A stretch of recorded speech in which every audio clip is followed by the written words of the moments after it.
ആരോഗ്യം നിലനിർത്തുവാനും രോഗങ്ങൾ വരാതിരിക്കുവാനും അഥവാ വന്നാൽ ചികിത്സിച്ച് ഭേദമാക്കുവാനും വൈദ്യശാസ്ത്രത്തെക്കുറിച്ചുള്ള അറിവ് അനിവാര്യമാണ്. ഈ അറിവ് പ്രിയപ്പെട്ട പ്രേക്ഷകർക്കായി കാഴ്ചവെക്കട്ടെ.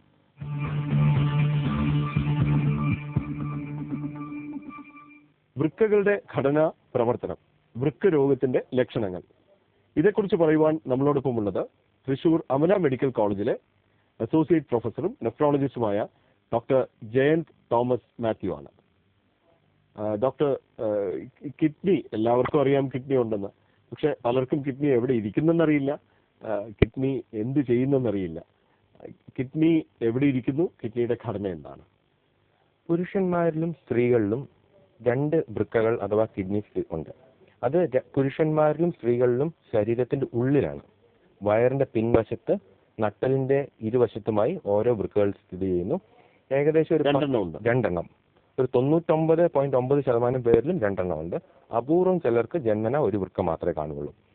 ഇത് ഏകദേശം ഒരു 10 സെന്റിമീറ്റർ നീളവും ഒരു 4-5 സെന്റിമീറ്റർ വീതിയും ഒരു 3-4 സെന്റിമീറ്റർ കനത്തിലും സ്ഥിതി ചെയ്യുന്നു. ഒരു പയർമണിയുടെ ഷേപ്പിലാണ്. അപ്പൊ നട്ടലിന്റെ ഇരുവശത്തുമുള്ള വൃക്കകൾ ഈ രക്തത്തെ ശുദ്ധീകരിച്ചിട്ട് മൂത്രം ഉണ്ടാക്കുന്നു. ഈ വൃക്കകളിൽ നിന്നുള്ള 2 ട്യൂബ് വഴി, യുറീറ്റർ എന്ന് പറഞ്ഞ ട്യൂബ് വഴി മൂത്രസഞ്ചി അല്ലെങ്കിൽ യൂറിനറി ബ്ലാഡറിലേക്ക് മൂത്രം ശേഖരിച്ചു വെക്കുന്നുണ്ട്. അത് ഏകദേശം ഒരു 200-300 ml അളവ് മൂത്രം അതിനകത്ത് ശേഖരിക്കുമ്പോൾ നമുക്ക് മൂത്രം ഒഴിക്കാൻ ഒരു സെൻസേഷൻ തോന്നും. സംയോജിതം നമ്മൾ ആ മൂത്രസഞ്ചിയിലുള്ള യൂറിൻ ആ സമയം അനുസരിച്ച് നമുക്കത് ടോയ്ലറ്റിൽ പോയി മൂത്രം ഒഴിച്ച് കളയാൻ പറ്റും. ഇതാണ് കിഡ്നിയുടെ. മൂത്രസഞ്ചിയിൽ നിന്ന് മൂത്രനാളി വഴി പുറത്തേക്ക് വരുന്നു. സ്ത്രീകളിൽ മൂത്രനാളി താരതമ്യേന ചെറുതാണ്. പുരുഷന്മാരിൽ അത് കുറച്ച് നീളം കൂടുതലുണ്ട്. മൂത്രനാളിക്ക് മൂത്രസഞ്ചിക്ക് മൂത്രനാളിക്ക് ഇവിടേക്കാണ് പുരുഷന്മാരിൽ ഗ്രന്ഥിയുള്ളത്. അപ്പൊ ഇതാണ് ഒരു എക്സ്ക്രീറ്ററി സിസ്റ്റം അല്ലെങ്കിൽ റീനൽ സിസ്റ്റത്തിന്റെ ഒരു ഘടന. വൃക്കകളുടെ പ്രവർത്തനം എല്ലാവർക്കും അറിയാം. നമ്മുടെ ശരീരത്തിലെ ദൂഷ്യങ്ങളെ പുറത്തേക്ക് കളയുന്നത് കിഡ്നികളാണ്, രക്തത്തെ ശുദ്ധീകരിക്കുന്നത് കിഡ്നികളാണ്. പക്ഷെ ഈ പ്രവർത്തനം മാത്രമേ എല്ലാവർക്കും അറിയൂ. ഇത് മാത്രമാണോ കിഡ്നിയുടെ പ്രവർത്തനം? ഈ പ്രവർത്തനം എങ്ങനെ നടക്കുന്നു? ഇതാണല്ലോ ഏറ്റവും പ്രധാനപ്പെട്ട പ്രവർത്തനം. ഈ പ്രവർത്തനം എങ്ങനെ നടക്കുന്നു? കിഡ്നിക്ക് മറ്റും ജോലികളുണ്ടോ? നമ്മുടെ ശരീരത്തിലെ എക്സ്ക്രീറ്ററി ഓർഗൻസ് ആണ് കിഡ്നി. നമ്മുടെ ഹൃദയത്തിൽ നിന്ന് വരുന്ന രക്തം ഒരു 20% ഈ 2 ചെറിയ കിഡ്നിയിൽ കൂടെ പാസ് ചെയ്യുന്നു. അപ്പോൾ ഒരു ദിവസം ഒരു ഉദ്ദേശം 180-200 ലിറ്റർ രക്തം ഈ കിഡ്നിയിൽ കൂടെ പോകുമ്പോൾ അതിനെ അരിച്ച് അത് വേണ്ടാത്ത അംശങ്ങൾ കളയുകയും വേണ്ടിയ അംശങ്ങൾ തിരിച്ച് റീഅബ്സോർബും ചെയ്തിട്ട് ഒരു 1-1.5 ലിറ്റർ മൂത്രം ഉണ്ടാക്കുന്നു. ഇതാണ് ഏറ്റവും പ്രധാനപ്പെട്ട ഫംഗ്ഷൻ. ഇത് കൂടാതെ നമ്മുടെ ശരീരത്തിനകത്തെ മറ്റ് കാര്യങ്ങൾ, നമ്മൾ വെള്ളം കുടിക്കുന്നു. ഒരു ദിവസം ഒരു 5 ലിറ്റർ വെള്ളം കുടിച്ചാൽ നമ്മുടെ വെയിറ്റ് അങ്ങനെ കൂടിപ്പോകുന്നില്ല. ആ കിഡ്നി അത് സെൻസ് ചെയ്തിട്ട് വെള്ളം കൂടുതൽ കുടിച്ചാൽ അത്രയും കൂടുതൽ മൂത്രം ഉണ്ടാക്കുന്നു, വെള്ളം കുറവ് കുടിച്ചാൽ അത്രയും കുറവ് മൂത്രം ഉണ്ടാക്കുന്നു. അങ്ങനെ ഫ്ലൂയിഡ് ബാലൻസ് അത് മെയിൻറ്റെയിൻ ചെയ്യുന്നുണ്ട്. കൂടാതെ ശരീരത്തിനകത്ത് പല കെമിക്കൽസ് ഉണ്ട്. ഈ സോഡിയം, പൊട്ടാസ്യം, കാൽഷ്യം, ഫോസ്ഫറസ്, അങ്ങനെ പല കെമിക്കൽസ് ഉണ്ട്. അതെല്ലാം ഒരു നാരോ റേഞ്ചിനകത്ത് ഇരിക്കണം. അത് കൂടിയാലും പ്രശ്നം, കുറഞ്ഞാലും പ്രശ്നം. ഈ ലെവലിനകത്ത് മെയിൻറ്റെയിൻ ചെയ്തതും കിഡ്നിയുടെ ഒരു പ്രവർത്തനമാണ്. കൂടാതെ നമ്മുടെ ബ്ലഡ് പ്രഷറിനെ മെയിൻറ്റെയിൻ ചെയ്യുന്നത് കിഡ്നിയാണ്. കിഡ്നിക്കകത്തൊരു ഹോർമോൺ ഉണ്ട്, റെനിൻ എന്ന് പറഞ്ഞ ഹോർമോൺ. ഈ ഹോർമോണാണ് ഈ ബ്ലഡ് പ്രഷറിനെ കൺട്രോൾ ചെയ്യുന്ന ഹോർമോൺ, രക്തസമ്മർദ്ദത്തിന്. പിന്നെ നമ്മുടെ ശരീരത്തിൽ രക്തം ഉണ്ടാകുന്നത് നമുക്ക് എല്ലാവർക്കും അറിയാം, ബോൺ മാരോ അല്ലെങ്കിൽ മജ്ജയിൽ നിന്നാണ് വരുന്നത്. പക്ഷേ ഇതിന്റെ സിഗ്നൽ വരുന്നത് കിഡ്നിയിൽ നിന്നാണ്. എറിത്രോപോയിറ്റിൻ എന്ന് പറഞ്ഞൊരു ഹോർമോൺ ഉണ്ട്. ഇത് കിഡ്നി സെക്രീറ്റ് ചെയ്താൽ മാത്രമേ രക്തം ഉണ്ടാവുകയുള്ളൂ. ഉദാഹരണത്തിന് നമുക്കൊരു നല്ല പുതിയ BMW കാർ ഉണ്ട്, പക്ഷെ അതിന് കീ ഇല്ലെങ്കിൽ വണ്ടി ഓടിക്കില്ല. അതുപോലെ തന്നെ നമ്മുടെ മജ്ജ റെഡിയാണ്, പക്ഷെ സിഗ്നൽ കിഡ്നിയിൽ നിന്ന് വന്നാൽ മാത്രമേ രക്തം ഉണ്ടാകത്തുള്ളൂ. ഇതും കിഡ്നിയുടെ വളരെ പ്രധാനപ്പെട്ട ഒരു ഫംഗ്ഷനാണ്. ഇത് കൂടാതെ ഒരു ഫംഗ്ഷനും കൂടെ ഉണ്ട്, അത് നമ്മുടെ എല്ലിന് ബലം കൊടുക്കുക, നമ്മുടെ എല്ലിന് തേയ്മാനം വരാതിരിക്കുക. നമ്മുടെ എല്ലിനൊക്കെ കാൽഷ്യം, അതുകൊണ്ടാണ് എല്ലിന്റെ മെയിൻ കോൺസ്റ്റിറ്റ്യൂഷൻ. പക്ഷേ ഈ കാൽഷ്യം ആ ലെവലിൽ നിലനിർത്താനായിട്ട് വൈറ്റമിൻ D എന്ന് പറഞ്ഞൊരു സംഗതി ആവശ്യമുണ്ട്. അത് നമുക്ക് ഭക്ഷണത്തിൽ കൂടെ കിട്ടും, പക്ഷെ അതിനെ ആക്ടിവേറ്റ് ചെയ്യുന്നത് ഈ കിഡ്നിയാണ്. അപ്പോൾ കിഡ്നിക്ക് എക്സ്ക്രീറ്ററി ഫങ്ഷൻസ് കൂടാതെ ഈ ബ്ലഡ് പ്രഷർ അല്ലെ രക്തസമ്മർദ്ദം നോർമൽ ലെവലാക്കുന്ന ഒരു ഫംഗ്ഷൻ ഉണ്ട്. നമ്മുടെ ശരീരത്തിനകത്ത് കെമിക്കൽസിനെ നോർമൽ ലെവൽ മെയിൻറ്റെയിൻ ചെയ്യുന്ന ഒരു ഫംഗ്ഷൻ ഉണ്ട്. പിന്നെ ഈ 2-3 ഹോർമോൺസിനെ സെക്രീറ്റ് ചെയ്യുന്ന ഒരു ഫംഗ്ഷൻ കൂടി ഉണ്ട്.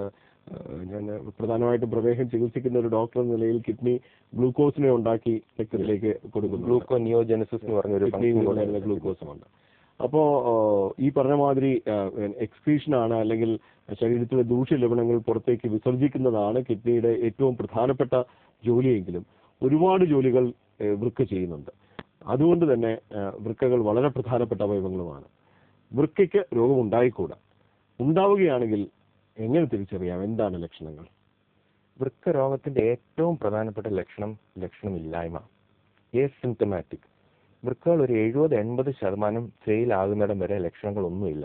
കാരണം ഇത് പതുക്കെ മാസങ്ങളും വർഷങ്ങളുമായിട്ട് വരുന്ന ഒരു ഡിസീസാണ്. അതുകൊണ്ട് നമ്മുടെ ശരീരം അതിനോട് യോജിച്ചു പോകുന്നു, അറിയുന്നില്ല. ഒരു 70-80% ഡാമേജ് ആയാൽ മാത്രമേ ഈ ലക്ഷണങ്ങൾ വരുള്ളൂ. ഇനി ഈ വരുന്ന ലക്ഷണങ്ങളോ വളരെ നോൺ സ്പെസിഫിക്. കാലിൽ നീര്, ക്ഷീണം, കിതപ്പ്, വിശപ്പില്ലായ്മ, ഛർദി, ഇങ്ങനത്തെ ലക്ഷണങ്ങളാണ് വരുന്നത്. പിന്നെ ചിലപ്പോൾ മൂത്രത്തിന്റെ അളവ് കൂടാം. ദൈവം നമ്മളെ സൃഷ്ടിച്ചിരിക്കുന്ന പകല് ജോലി ചെയ്യാനും രാത്രി ഉറങ്ങാനായിട്ടാണ്. അപ്പോൾ പകൽ നമ്മൾ 5-6 പ്രാവശ്യം മൂത്രം ഒഴിക്കുന്നുണ്ട്. പക്ഷെ രാത്രി നമ്മൾ മാക്സിമം 1 പ്രാവശ്യം മൂത്രം ഒഴിക്കുന്നുള്ളൂ. ഇത് നമ്മുടെ കിഡ്നീസ് ഈ രാത്രിയിൽ മൂത്രത്തിനെ കോൺസെൻട്രേറ്റ് ചെയ്യുന്നതുകൊണ്ടാണ്. ഇപ്പോൾ കിഡ്നി ഡാമേജ് വരുമ്പോൾ ഈ കോൺസെൻട്രേഷൻ കപ്പാസിറ്റി കുറഞ്ഞു പോകും. അപ്പോൾ രാത്രി ഉണ്ടാകുന്ന മൂത്രത്തിന് അളവ് കൂടിപ്പോകും. അപ്പം പലരും വിചാരിക്കും എൻ്റെ കിഡ്നി നല്ല സ്ട്രോങ് ആണ്, ഞാൻ രാത്രി 4 പ്രാവശ്യം മൂത്രം ഒഴിക്കുന്നുണ്ട്. അത് ആക്ച്വലി അതല്ല. കിഡ്നി ഡാമേജിന്റെ ഒരു ലക്ഷണമാകാം ഈ രാത്രിയിൽ കൂടുതൽ പ്രാവശ്യം മൂത്രം ഒഴിക്കുന്നത്. അപ്പോൾ മൂത്രത്തിന്റെ അളവിൽ വരുന്ന വ്യത്യാസം കൂടെ കിഡ്നി ഡാമേജിന്റെ ഒരു ലക്ഷണമാണ്. പക്ഷെ ഇതെല്ലാം കിഡ്നി വളരെ കൂടുതൽ ഡാമേജ് ആയാൽ മാത്രമേ നമ്മൾ അറിയുകയുള്ളൂ. ഇത് നമ്മൾ നേരത്തെ അറിയണമെങ്കിൽ മൂത്രം പരിശോധിക്കണം, രക്തം പരിശോധിക്കണം. മൂത്രത്തിൽ ആൽബുമിൻ ഉണ്ടോ ഇല്ലയോ നമ്മൾ പരിശോധിച്ചാൽ അറിയാൻ പറ്റും. ഉണ്ടെങ്കിൽ നമ്മൾ അതിന്റെ കാരണം കണ്ടുപിടിക്കണം, അത് ചികിത്സിക്കണം. രക്തത്തിൽ യൂറിയ, ക്രിയാറ്റിനിൻ, ഇങ്ങനെ പല കാര്യങ്ങളുണ്ട്. ഇതൊക്കെ അതിന്റെ അളവ് ഒരു നോർമൽ ലെവലിൽ മെയിൻറ്റെയിൻ ചെയ്യുന്നത് കിഡ്നിയാണ്. കിഡ്നി ഡാമേജ് വരുമ്പോൾ ഇതിന്റെ അളവ് കൂടാൻ സാധ്യതയുണ്ട്. അത് കൂടുതലുണ്ടോ ഇല്ലയോ നമ്മൾ പരിശോധിച്ചിട്ട് അറിയണം. അതിനും ഒരു ബുദ്ധിമുട്ടുണ്ട്. ഒരു കിഡ്നി 50% ഡാമേജ് ആയാൽ മാത്രമേ ഈ ക്രിയാറ്റിൻ കൂടാത്തുള്ളൂ. അപ്പോൾ നമുക്കത് അറിയാൻ പറ്റില്ല. അപ്പോൾ വളരെ ശ്രദ്ധിച്ച് നമ്മുടെ കാർ ഒരു 6 മാസം കൂടുമ്പോഴോ 5000 കിലോമീറ്റർ കൂടുമ്പോഴോ സർവീസ് ചെയ്യുന്ന പോലെ നമ്മുടെ ശരീരം 6 മാസം അല്ലെങ്കിൽ വർഷത്തിലൊരിക്കലെങ്കിലും പരിശോധിച്ച് നോക്കണം. എന്നാലേ നമുക്ക് ലക്ഷണങ്ങൾ ഇല്ലാതെ കിഡ്നി ഡിസീസ് ഉണ്ടോ എന്ന് അറിയാൻ പറ്റുള്ളൂ. കാരണം ലക്ഷണങ്ങൾ വന്നു പോയാൽ we are too late. Okay. വൃക്കകൾ വളരെ പ്രധാനപ്പെട്ട അവയവങ്ങളാണ്. 2 വൃക്കകൾ നമുക്ക് എല്ലാവർക്കുമുണ്ട്. ഇവ നമ്മുടെ ശരീരത്തിനുള്ളിൽ ഏതാണ്ട് പുറകിലായി സ്ഥിതി ചെയ്യുന്നു. ഇവയിൽ നിന്ന് വരുന്ന മൂത്രനാളികൾ അഥവാ യുറീറ്റർ, മൂത്രസഞ്ചിയിലെത്തുന്നു യൂറിനറി ബ്ലാഡർ, അതിൽ നിന്ന് മൂത്രനാളി അഥവാ യുറീത്ര വഴി മൂത്രം പുറത്തേക്ക് വരുന്നു. മൂത്രം ഉണ്ടാക്കുക, അതുവഴി ശരീരത്തിലെ ദൂഷ്യ ലവണങ്ങൾ വിസർജിക്കുക എന്നതിൽ ഉപരിയായി നിരവധി ജോലികൾ വൃക്ക ചെയ്യുന്നുണ്ട്. വൃക്കയ്ക്ക് വളരെ വൈകി മാത്രമേ പരാജയം ലക്ഷണങ്ങൾ പുറത്ത് കാണുന്നുള്ളൂ. വൃക്കരോഗ ലക്ഷണങ്ങളിൽ നീരുണ്ടാവുക, വിശപ്പ് കുറയുക, ക്ഷീണം വരിക, കിതപ്പ് അനുഭവപ്പെടുക, രക്തക്കുറവ് ഉണ്ടാവുക, വളരെ വൈകി മൂത്രത്തിൽ ആൽബുമിൻ കാണുന്നു. അതുപോലെ തന്നെ രക്തത്തിലെ ദൂഷ്യ ലവണങ്ങൾ യൂറിയ, ക്രിയാറ്റിനിൻ എന്നിവ വളരെയധികം കൂടിപ്പോകുന്നു. പക്ഷെ ഡോക്ടർ സൂചിപ്പിച്ചത് മാതിരി ലക്ഷണങ്ങൾക്ക് വേണ്ടി കാത്തു നിൽക്കാതെ വർഷത്തിലൊരിക്കലെങ്കിലും ഒരു റുട്ടീൻ ചെക്കപ്പ് ചെയ്യുമ്പോൾ സാധാരണ രക്തസമ്മർദ്ദം നോക്കുക, അതുപോലെ രക്തത്തിലെ പഞ്ചസാര നോക്കുക. കാരണം ഇവ രണ്ടുമാണ് പ്രധാനമായും വൃക്കയ്ക്ക് അപകടമുണ്ടാക്കുന്നത്.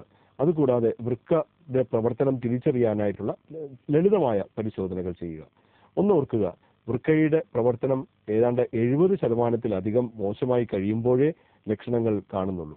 അതുകൊണ്ട് തുടക്കത്തിൽ തന്നെ ജാഗരൂകരായിരിക്കുവാനും വൃക്കയുടെ ഏതെങ്കിലും ലക്ഷണങ്ങൾ ഉണ്ടെങ്കിൽ അപ്പോൾ തന്നെ പരിശോധിക്കാനും, ലക്ഷണങ്ങൾ ഇല്ലെങ്കിൽ പോലും വർഷത്തിലൊരിക്കലെങ്കിലും ഒരു ബോഡി ചെക്കപ്പ് അല്ലെങ്കിൽ ഹെൽത്ത് ചെക്കപ്പ് ചെയ്യുവാനും നാം ശ്രദ്ധിക്കണം.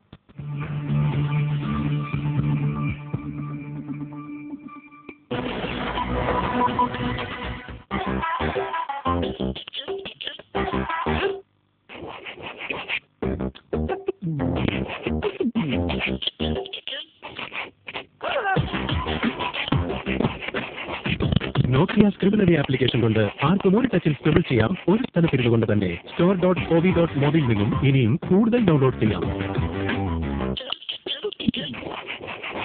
വീട് പണിയാൻ പോവുകയാണോ അണ്ണാ? ഒരു നിമിഷം. രാജ TMT കമ്പി കൊണ്ട് വീട് പണിതാ പിന്നെ മനസമാധാനത്തോടെ ജീവിക്കാം. രാജ, കോവൈ രാജ TMT കമ്പികൾ. ഗോകുൽ നന്ദില ചീമ, കൊച്ചി, തിരുവനന്തപുരം, തൃശൂർ, പെരിന്തൽമണ്ണ, കോഴിക്കോട്, കണ്ണൂർ. സംസ്ഥാനത്തെ 5 കോർപ്പറേഷനുകളിലെയും പുതിയ മേയർമാർക്ക് പറയാനുള്ളതെന്ത്?